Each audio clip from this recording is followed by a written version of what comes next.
Hello, everyone, and welcome back to another episode of the Career Focus series on the Success Insight podcast. This is your host, Howard Fox, and the Career Focus series. I'm going to start over. 3, 2, 1. Hello, everyone, and welcome back to another episode of the Career Focus series on the Success Insight podcast. The Career Focus series supports individuals pursuing careers that tap into their skills and passion and introduces you to the entrepreneurs and companies helping to make that dream a reality. Our guest today is Ingo Schulmeyer. Ingo is a transformational growth coach and a 6-time Ironman.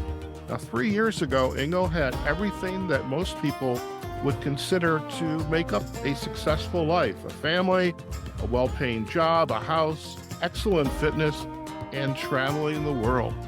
Now, nagged by a feeling that something was missing and not fulfilled, he and his family decided to embark on an adventure to Mexico and find a new life there.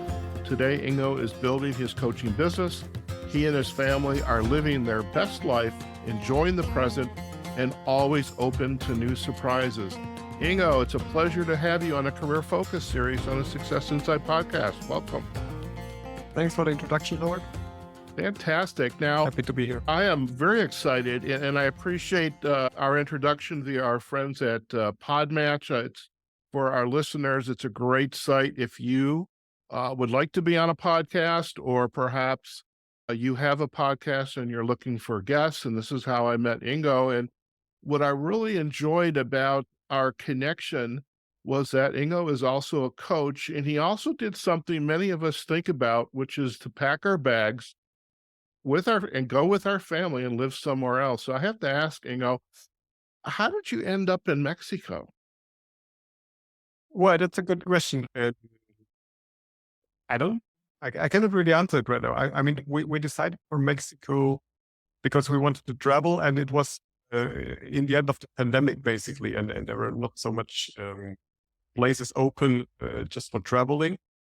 And Mexico was something we always had the dream of, and was always on our, let's say, on our bucket list. We thought Mexico has the most opportunities because it's a big country, right? And you have everything there, right? You have the Caribbean beaches, you have nice mountains, you have beautiful ancient cities, and a lot of culture. So good food. So we thought that's probably the best that we can think, and we just go there, and we bought a car here. And we traveled around, and there are so many different places. There's such a variety of differences in the culture and the landscape and what you can do. So yeah, we're happy that we're here. We experience a lot of nice adventures. Very good. I have to acknowledge something you just shared is the pandemic. And I think that was an aha moment for many, whether you're here in the U.S. where I'm at, and by the way, did you move directly from Europe? Where were you living with your family before migrating to Mexico? Yeah, so that's also an interesting story. So my wife, she's from Israel, and we met in 2005 in India, where we were also traveling a long time ago. And we lived together in Germany, but actually the last 3 years, from 2019 to the beginning of 22, we lived in Israel. Okay. So I had a job there.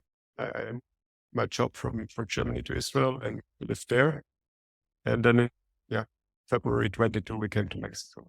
Very good. I have to also share what I love about stories of folks who are not born and raised in the U.S.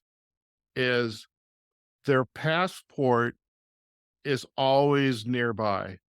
Whether you're from Europe, you're from Asia, you're from the Near East, the Far East, you have your passport, and getting on a plane and going out for adventure is just a part of your DNA. Here in the U.S., sometimes, unless we are forced to, perhaps for a job or family issues, we stay very close to home. And so what I admire is that, the fact that you and your wife met in India, you lived in Israel, and now you're in Mexico. And so I would have to think, and you can confirm this or not, traveling and new adventures is not something that was new to you, but something that's you both and your family were very familiar with that.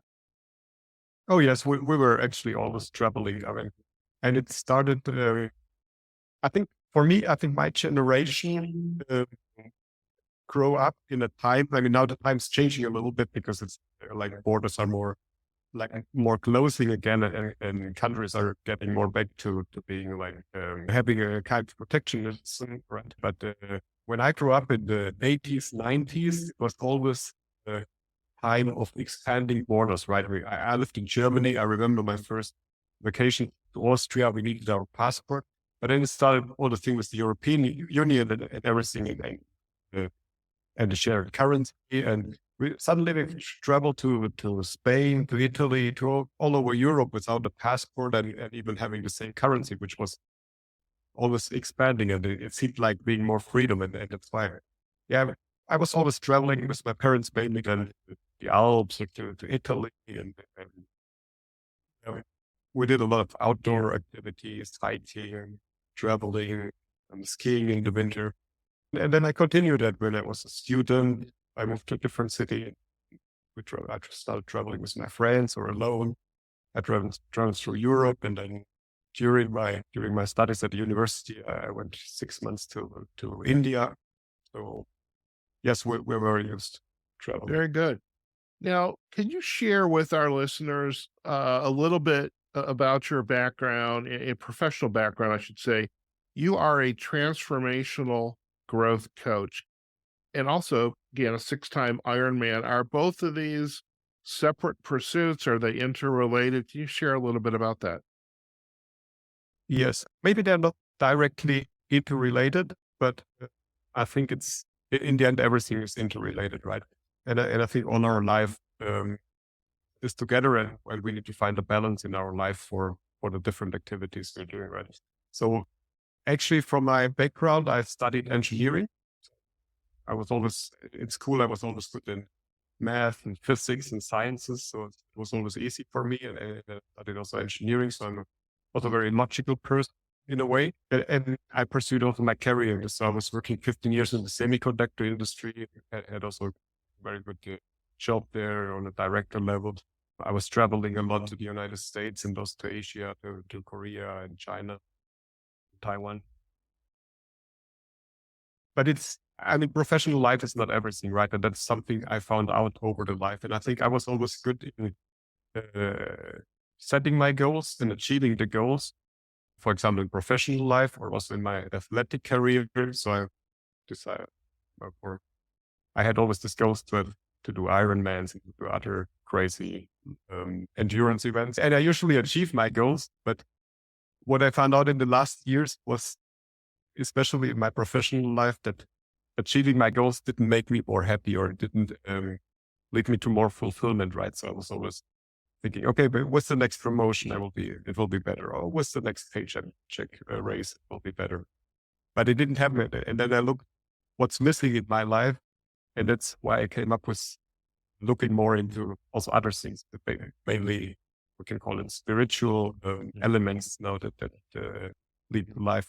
And an important element is also that if you're setting goals these goals are aligned with your inner values and your inner beliefs, right? And I think that was partly missing for me. I mean, I believe my goals were aligned with my inner self, but sometimes we don't really know what we really believe because we're so influenced by media, by our parents, by friends, so especially by social media also today. So that it's difficult for us that we really need to take time to understand what our own values. And that's why I'm now doing this transformational coaching, because that's what I did for myself and what happened to myself, that I really made changes. And I'm not talking here just about motivation or setting the goal to whatever, reach to a new fitness level or to reach to a new job, but really to understand myself better and to understand the elements that are important for me to really be happy. And it's basically what I understand in this personal transformation. And that's what I want to help people with, to do the same. And what are the elements of that transformation? I mean, are people your clients, are they coming to you and what are they struggling with that you say, I think I understand what you're talking about with how you're feeling. I've been there myself. I think I can help you. What is that what is that pain that they're feeling where they need to have that transformational coaching experience? Yeah, I think it's exactly that, that just something is missing. Be happy, right? I mean, we have everything usually, and I'm especially targeting clients that are, yeah, in an age where they're like not exactly at the beginning of the career, but where they have made already some steps in their professional life, maybe have already family or had already families, or where the children are already growing older and start to leaving the house. There's also sometimes a point when people start to think, okay, now the people, now my children are grown up, and I don't know, did I do everything right? And did I do everything I could? And what will I do next when I'm starting to be alone and with my wife again? And so these are points in life where you start to think about yourself. And oftentimes people don't know what's missing. They just know something doesn't feel 100% correct, right? Well, So it's something is missing. like a nagging feeling or something in the stomach is just, Yeah, you know, exactly. twirling around. And I think a lot of people have this. Maybe some people are not even aware what is it, or that something is missing, but it's this feeling there. But if people are aware that they miss something, so I'm trying to help them to find out what, and this can be something completely different for everyone, right? Everybody is different, and not everybody. I'm not telling everybody, no, pack your suitcase and move to Mexico or somewhere to the other end of the world, right? But that was what worked for me, but it's really something. What's important for me also as a coach is that I'm not providing the solutions, right? I can just help the people to find the solutions in themselves. So everybody needs to find his or her own solution. That's my Okay. belief. As you began your journey to transformation for yourself, because and I think you are spot on. I felt that many years ago when I went into coaching. I was just I was in a I like to say a recovering IT business consultant. I was miserable and I knew I needed something else. And then I discovered coaching. As you began to listen to what your mind, your perhaps your body was telling you, Ingo, you need to do something different. And you basically were open to what the universe has for you. As you began that process, was there a educational route to it? Did you go to school, take certifications? Did you do a lot of reading? Did you have your own coach? How did you kind of really strengthen and anchor this desire to make this change? Yeah, I think it's a process. And I think also the time, how long it takes is for everybody different, because you need to be ready to understand that you want to change something. Mhm. And for me, I mean, I was, or I am learning about this stuff like personal development, and also like, reading all this self-development and improvement books, doing courses. I did it for many years. Also in my job, I always had coaches and stuff like that. Um, but you need to be ready internally, I think. And this came to me only in the last years. The other thing that's critical is, I think, you need to release the fear and the belief. For example, I mean, maybe I was not happy with my job already for a few years before, and I knew that I'm not happy. Mhm. But I think it's a very hard decision for people to make, to say, okay, I'm leaving my job now and try to follow my passions or my purpose, and doing something else, if that is your way. Especially if you have a family and responsibility and you see your monthly paycheck, then to make such a decision requires something, right? You're quite convinced, and a lot of people stuck. They're not making this move because there's this fear. So what will happen? Oh, I will not have food for my kids anymore.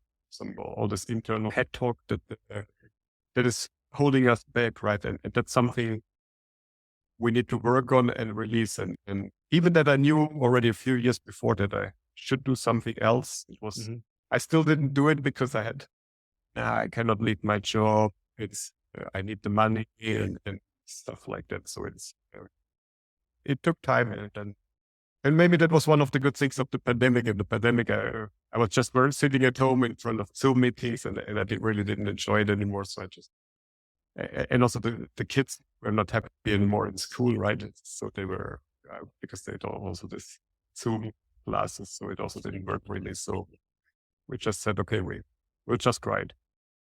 I love that. And I also love not just you, but you had the support of your wife and your family to be able to say or recognize something's just not right. We need to make a change. And it sounds like from reading your background, listening to you, it was a collective decision to pick up and go somewhere else. And how did you end up in Mexico? And if you could just share with our listeners, where in Mexico are you? Yeah, so we decided that then we made a decision, and then everything went very quickly. I think we decided that we leave in like in autumn 21. And then we had a house in Israel, so we had to sell a house, we sold our car, we sold most of our belongings. We just take this a few suitcases and our dog. And then in beginning of February 22, we took the flight. We took a one-way flight to Mexico, and then we were standing there. I mean, we were very lucky. We have a friend, a good old friend that used to study with us in Germany many years ago. So she's living in Mexico City, so she helped us arriving here. And that we didn't really know where to go. I mean, we had a few points where we wanted to visit, but we were just open for everything. And I think what helped us also was when you're making such a strong decision, we said, okay, what is the worst thing that can happen? We said, okay, the worst thing after 1 year, we will go back to Europe or to Israel, and I will find a new job. And we had a great adventure of 1 year traveling. And so that was, let's say, our worst case scenario. And then we started traveling. So we bought a car in Mexico City. We traveled to the Pacific. We traveled to the Caribbean, to Yucatan. We met a lot of people, learned a lot about the culture. And then we actually said, we want to stay and we want to try it here. And then we found a place a little bit in the mountains. So it's in the state of Veracruz. So it's not directly at the coast, which we prefer because it's not that hot like at the coast. So, and we're coming from the mountains. So we like the mountains. So we're a little bit more up and a little bit more moderate climate. So we went to this place and we didn't even plan to stay here for long. But then we met some people here after a few days that there's a very nice school here. It's an alternative school where the kids learn basically in the forest, and they have a lot of teaching in the nature and with the nature and about the nature. There are a lot of artists here, so it's a very nice place here. And the kids, we took the kids to the school to try it out for 2-3 days. And after 2 days, they said, we're staying in school. And we said, okay, so let's stay here. And we rent an apartment here. And now we're here since more than 1 year now. I love it. I love it.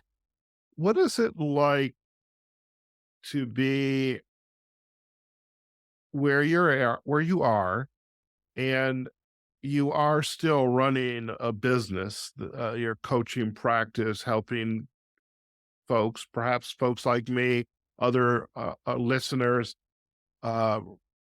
realize their goal and desire for change, and helping them to architect that and to take action, not just think about it, but take action.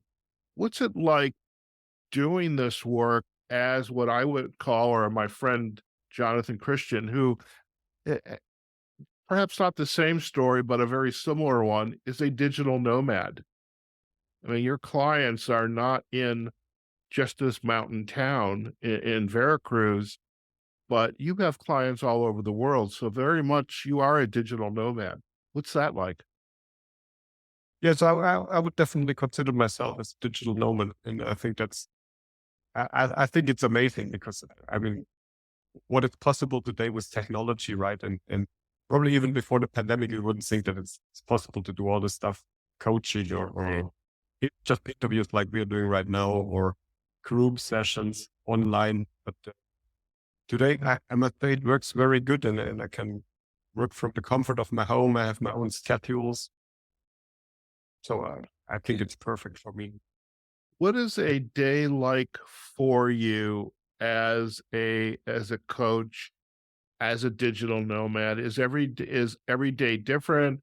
Are there some consistencies throughout the day and the weeks that you're experiencing? Yeah. So I mean, every day is new and every day is special. I would say that first. But there are also routines that I applied, and especially if you have kids and they're going to school, you of course have also some tasks you have to do. So for me, it's usually at least Monday to Friday. I stand up every day at 5:30.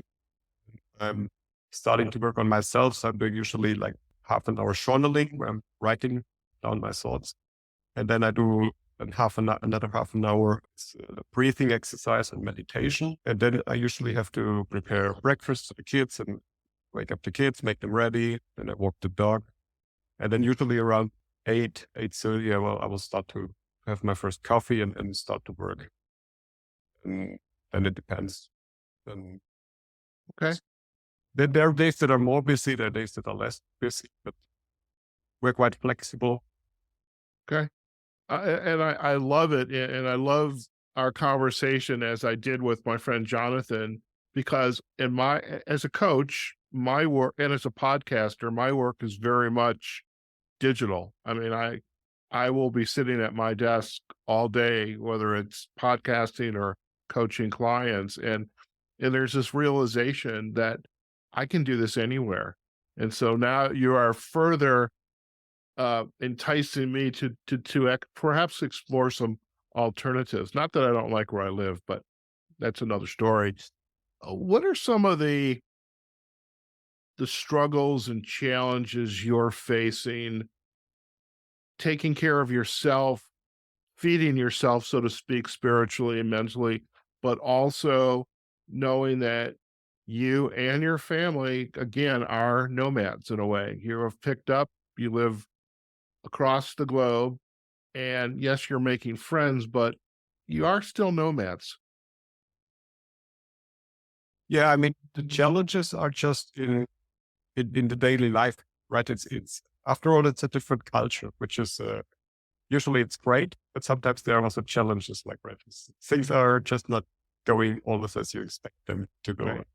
if you, especially if you come from Europe or the United States, where it's maybe a little bit more in order. But I mean, I think I'm looking at challenges or problems not as something bad for me. I'm sure sometimes it can be annoying if something's not working, but it can happen everywhere. And I think it's a great learning also for my kids. I mean, sure, it was not always easy and when I went to school, but I'm absolutely sure that my kids in this 1.5 years or a little bit more that we're now on the road and are in a new culture, they learn so much about life. Meanwhile, they're fluent in 4 languages. They know how to deal with the people on the street. They know how to work with different cultures. They know a lot of what's happening in daily life. I mean, maybe they missed some stuff in school, but I think it's a big catch up. You raise a point, and I'm curious about with your kids. I mean, and I don't know what age they are. If you would like to share, please do. If not, that's okay. Kids are incredibly resilient and flexible, and they adapt a lot quicker than adults who have their own history and baggage that they're bringing with them. What do you think your kids could offer to someone who's looking to make a change in their life? Maybe not the extreme that you and your family have done from Europe to Israel to Mexico, but they need to make a change. What advice or could those folks learn from your kids, because they are truly, sounds like, immersing themselves in their surroundings and thriving. Adults are a little different. What advice you think or lessons learned would folks get from just being around your kids?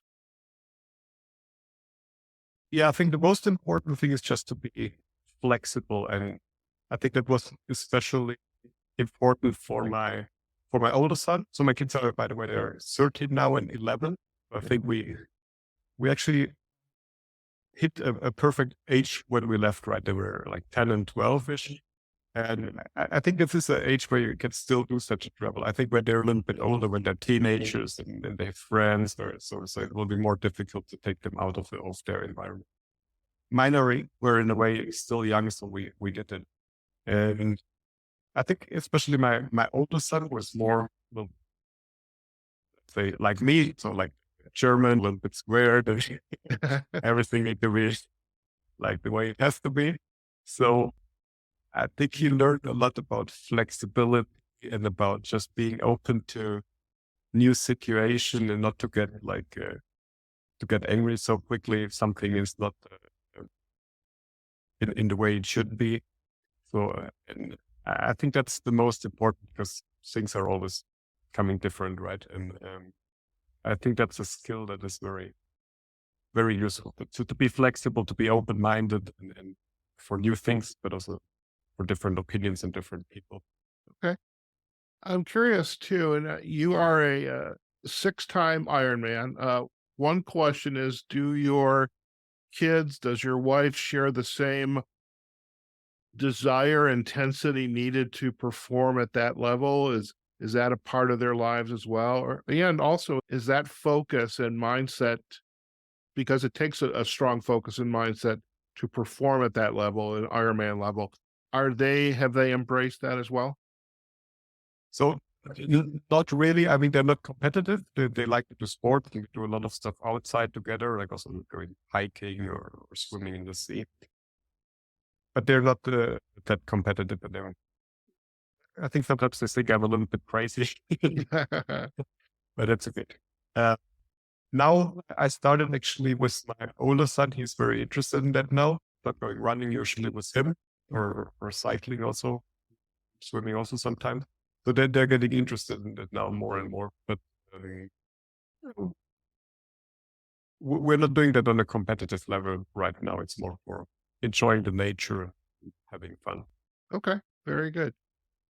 What advice would you give to perhaps one of your clients or perhaps one of our listeners? I know I would be one of those who is interested in making this type of change in our lives to embark as a digital nomad. Perhaps it's to Mexico, Costa Rica, other countries that have a good culture, good infrastructure. They're safe.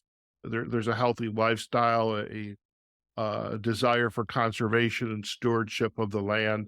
What advice would you give to those individuals to prepare to embark on this kind of adventure? I think the most important thing is to listen in themselves to see if it fits to their passion. I mean, are they really passionate about it? That's the most important, I would say. I think this lifestyle does not fit to everyone, right? So there's certainly people that, and I mean, it always sounds fancy to have an exotic lifestyle and sit at the beach every day and with the laptop, like this images that you have with the laptop and the caipirinha and working 2 hours. It's usually not like that. So I think it's to collect the information, and if they really are there and they want to do it, so they just have to do it because you need to overcome the fear at one point in time, right?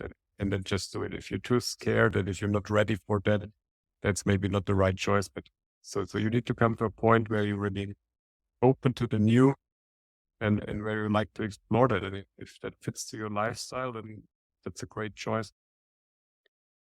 Okay. Yeah. Just not to wait forever, right? I mean, there's always, we will never have 100% information or 100% security, whatever we're doing, right?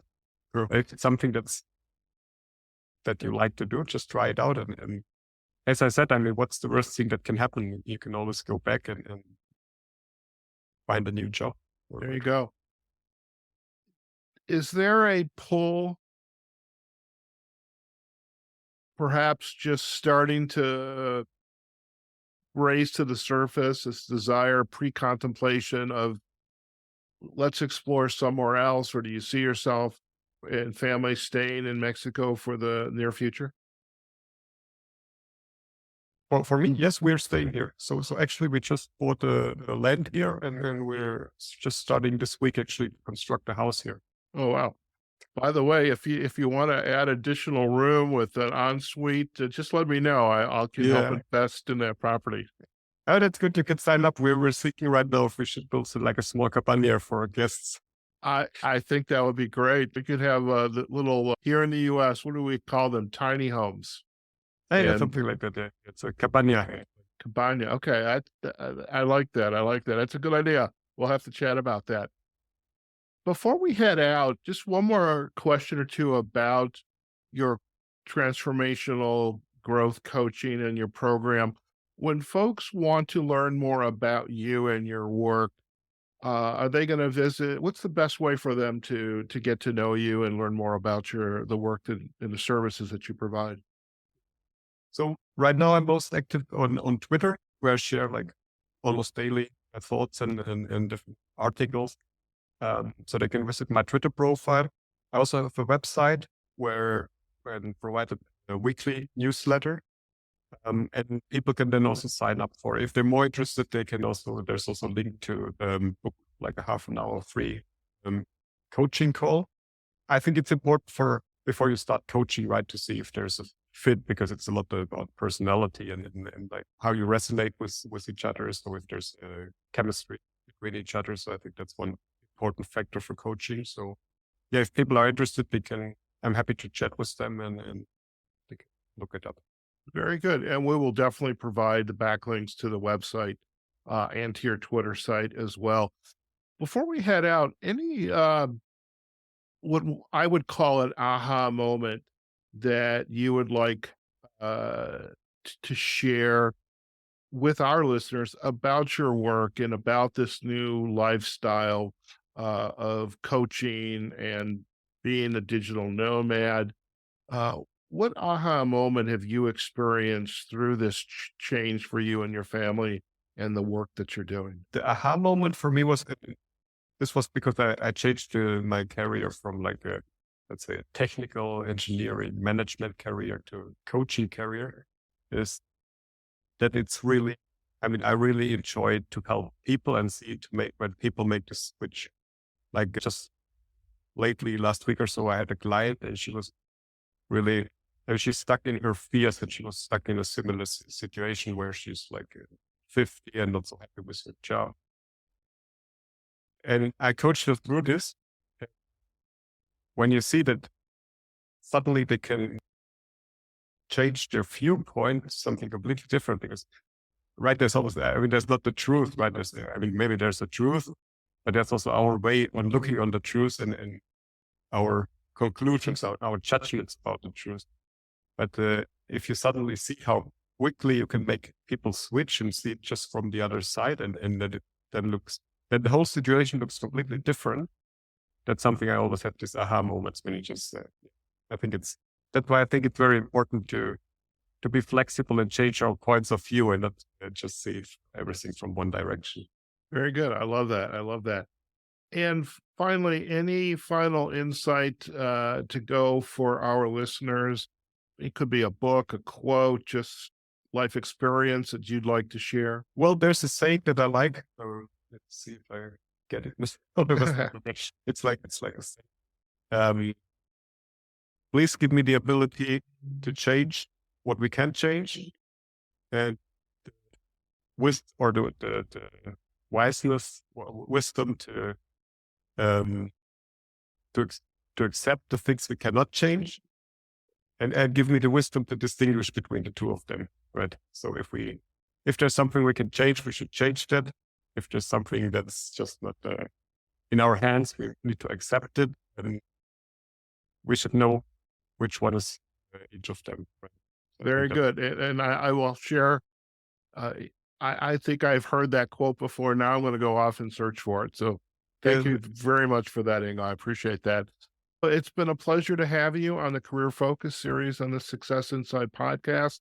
I know you will have given my listeners some food for thought, because at any given point, we're all looking for change and to be happy and have hope and take care of ourselves and our family. And your journey is a testament to that for yourself and for your family.